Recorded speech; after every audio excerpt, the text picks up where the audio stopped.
welcome back to Waiting in Laodicea. I'm your host, A.T. Martinez.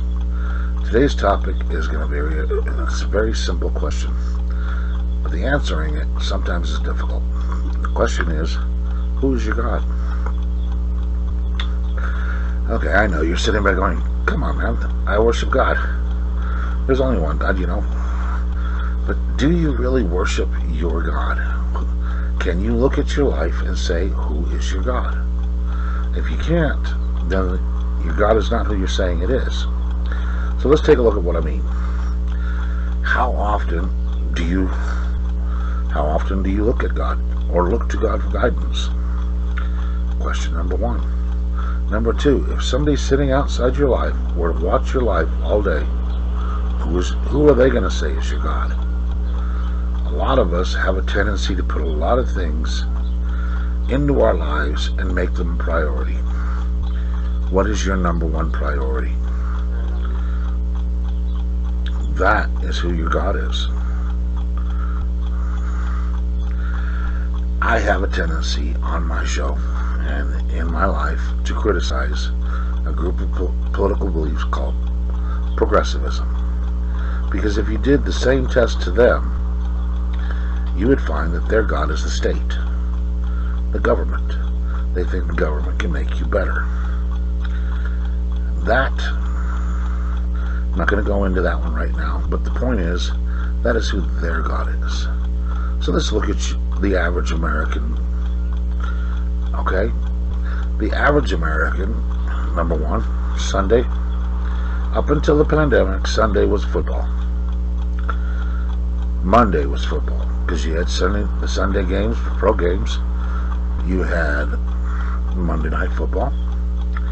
You had football throughout the week, where they would talk about football. They had their own virtual football games and everything else. You looked at their car had stickers promoting their football team. Everything in their lives revolved around football. And if it wasn't football, it's basketball. And if it's not basketball, then it's baseball. A lot of people, it would go from one season to the next season to the next season, and that's how they filled their year, where their primary goal was sports. Okay. If you looked at this person, who is their God? Is their God Christ? No, their God is sports. Another thing to look at,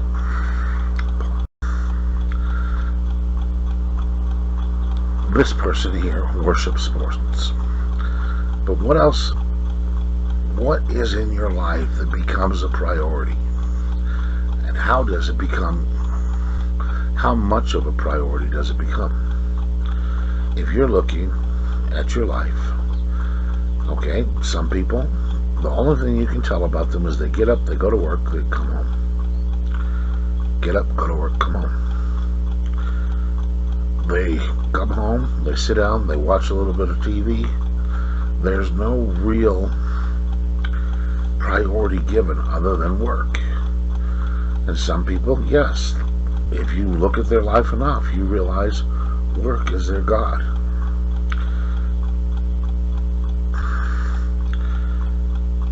There are a lot of things that we can make gods out of. The Bible warns us against making mammon, or the love of money, our God. It tells you that the love of money is the root of all evil.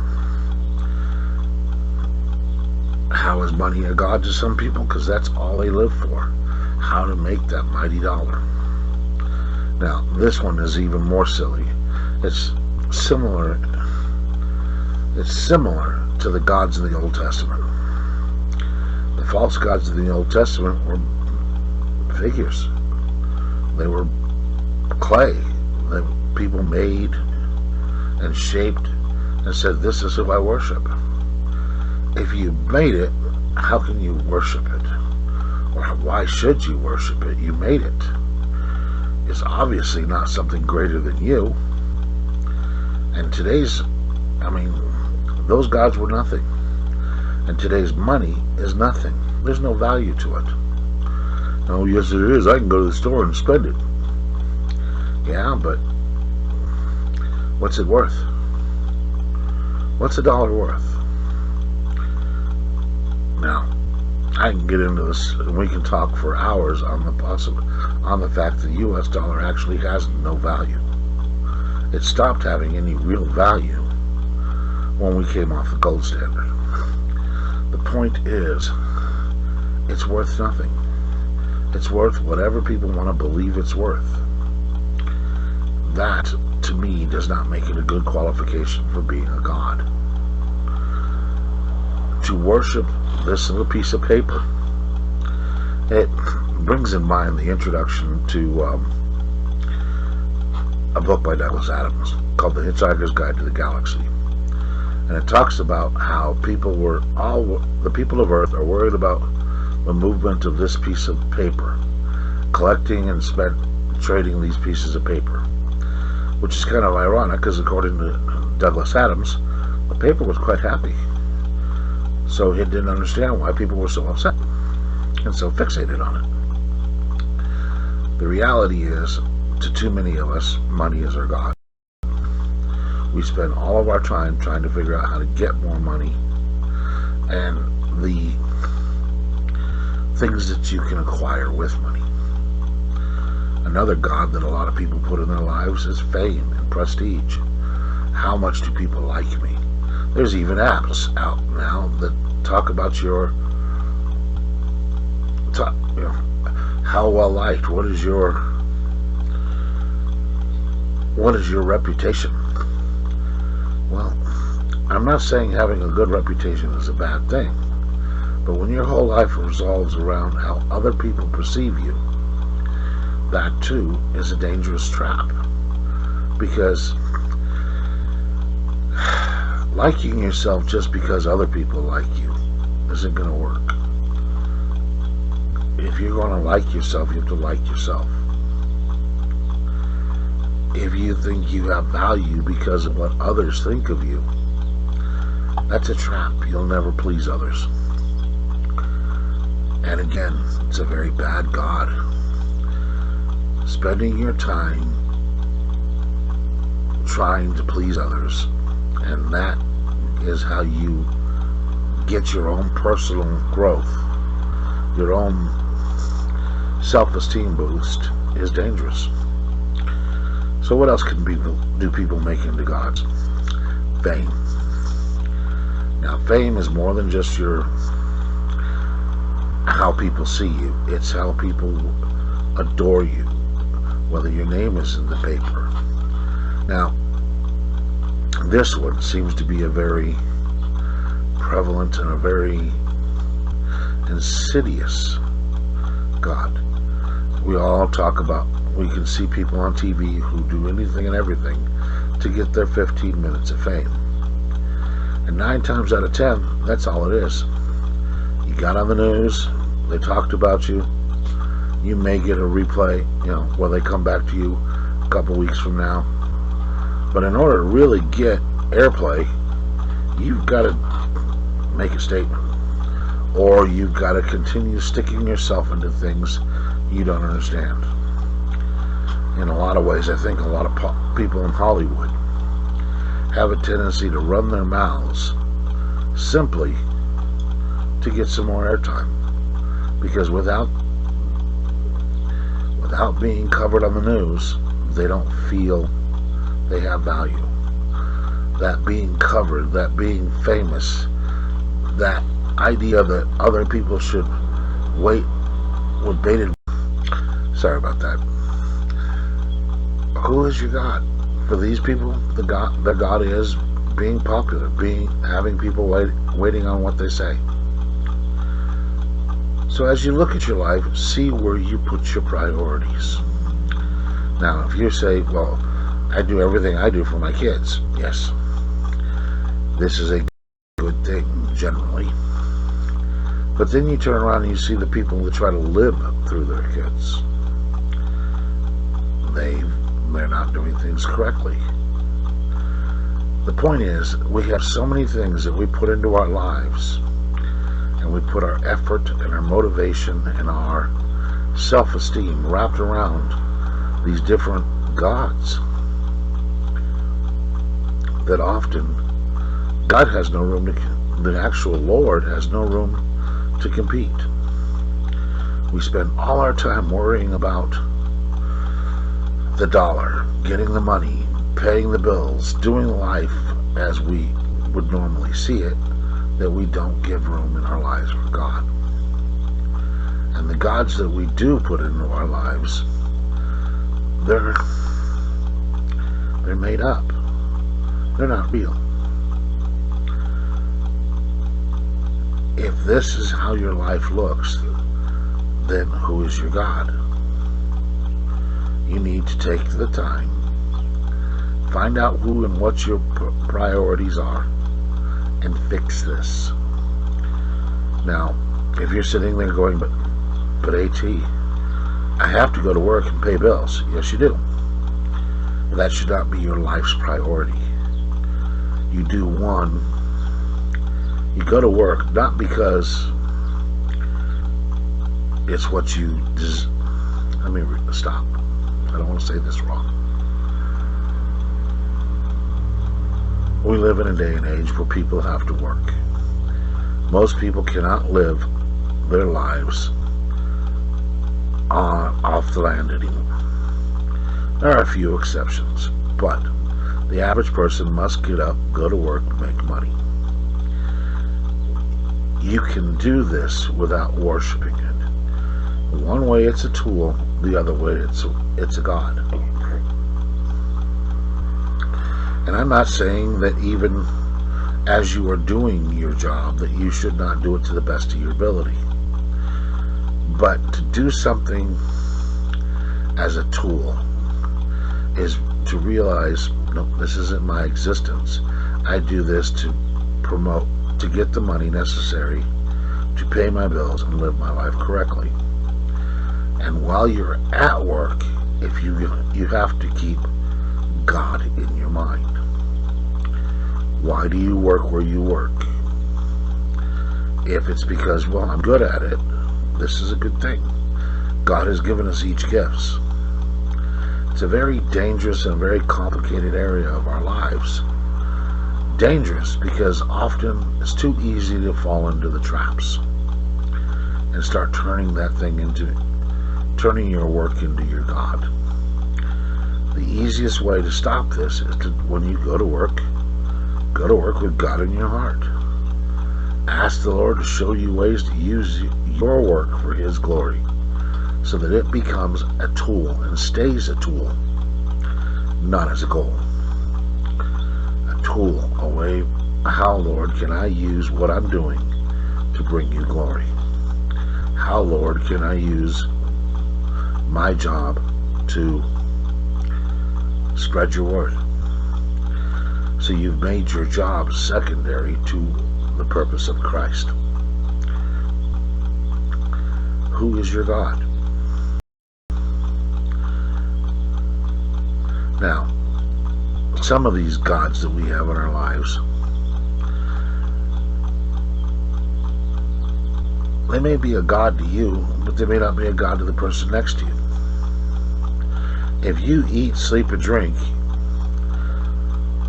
the Dallas Cowboys, your whole life revolves around reading what's going on with the team, what this player is doing, what that player is doing, who the coach is, how the coach is doing, what the coach is going, what their score is, and that monumentally impacts your life, then that has become your God.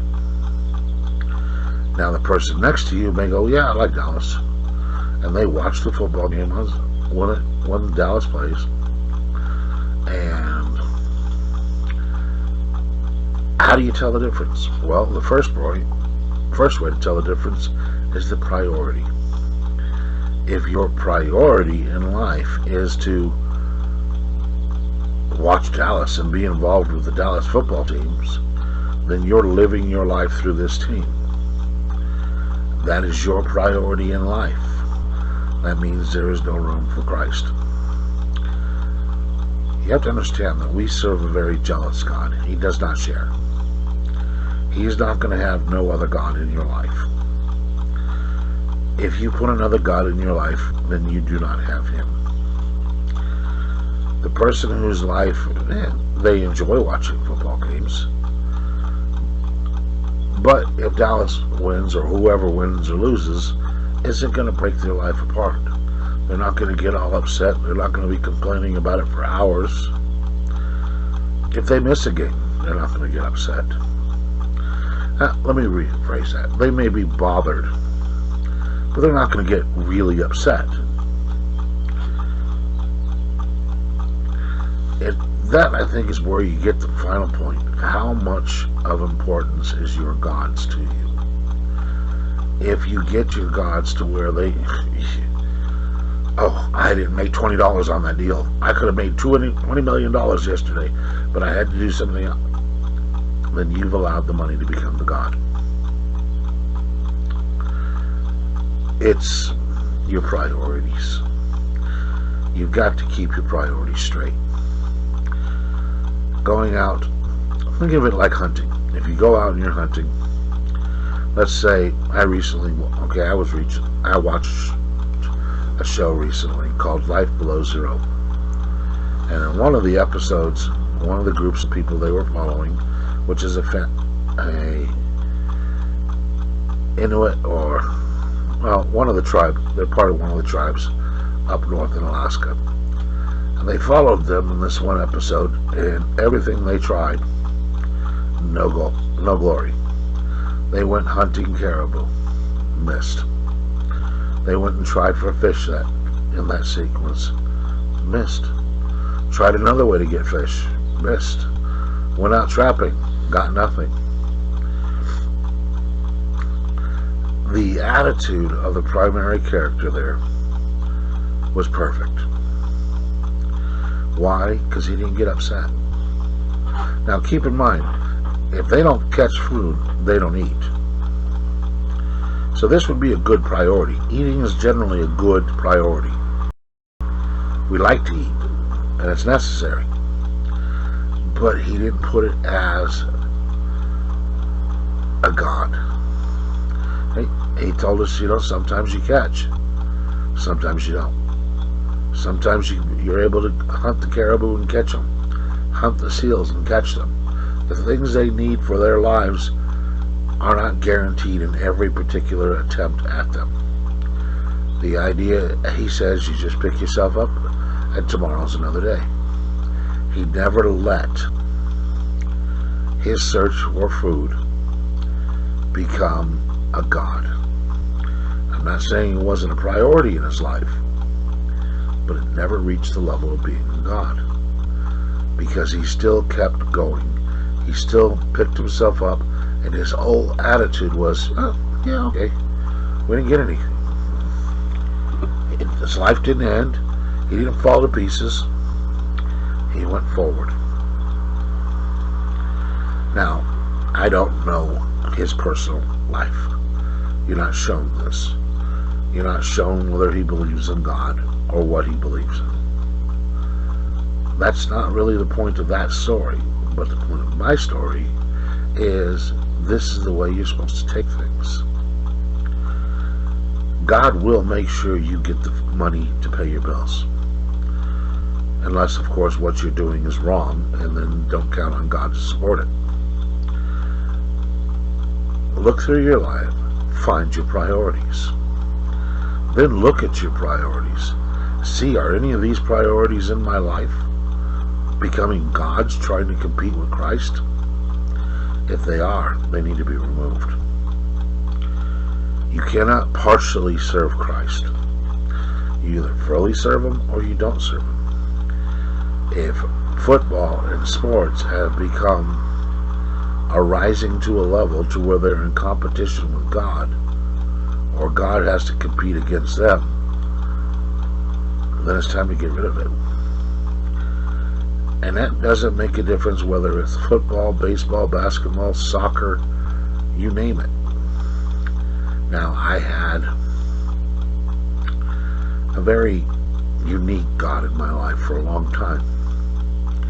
And that God was politics. I followed everything. I kept my eyes on what all these people were doing. I had my opinions of it, and I was out to show the world that this group was wrong and this group might be right. And this, so much so that even during times when I should have been doing something else, my mind was on politics. It became a god, and it overshadowed. The answer to this was I pulled it out of my life.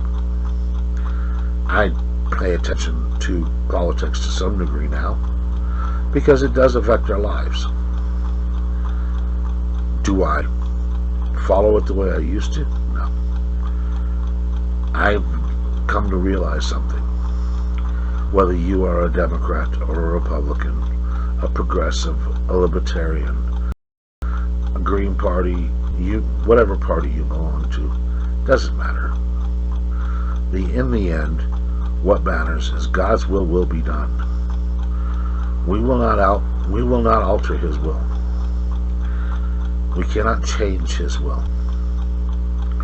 We have to accept His will and go with it.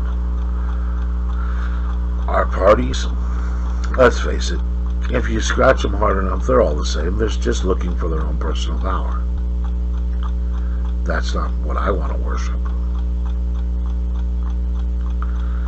Other gods that people that have been in my own life. There was a time in my life where finding somebody to be with was all I thought about. How can I get a girlfriend? How can I do this? How can I, it's not my priority anymore.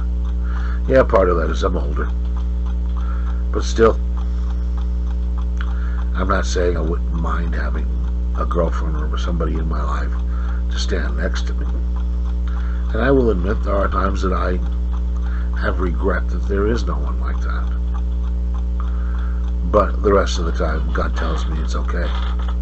He provides, and what I need, He takes care of. We got to look at our gods and get rid of the ones that are not Christ. Everything should be for Christ, or a tool that is used that allows us to serve Christ. Find your gods and answer the question, who is your God? When you do, your life will get better.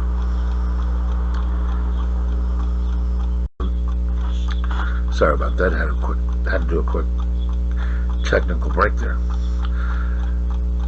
Alright folks, this has been Waiting in Laodicea. I am A.T. Martinez. If you like this show, please click the like button. Remember to share this with your friends. Get your friends. Go over to your friends and talk to your friends. Show them the show. And encourage them to listen to it also. Subscribe. If you're interested in ways to help this ministry, right there is the 3 easiest things you can do. Like it, share it, and subscribe. This has a big impact on the monetization of this program. It's a way to get paid to help further this ministry, that each and every person out there can actually help without doing anything but going click, click, click. Now, if you would like to help this ministry more, you can donate. There's ways through the platform. All you got to do is look. You'll find it. Furthermore, if you want to find other ways to donate because you don't want to go through the platform, go to the website, which is www.waitinginlaodicea.weebly.com. Right on that, in there, whenever it talks about us, you will scroll down to one of those 2 first pages. It'll tell you ways to donate. It includes, Bitcoin. I don't think we have PayPal yet, but we're working on it. The point is, there's ways that you can donate. And if you'd like to donate other ways, help out in other ways besides financial ways, that's acceptable too. Send us an email. There are lots of things that we could use help with. And if you're willing to help out, I'm more than willing to let you help me. It's a new ministry. It's just barely starting, as you can see from the numbers. So the best way you can help us is spread the word. Thank you. And may this week be a glorious and blessed week for you.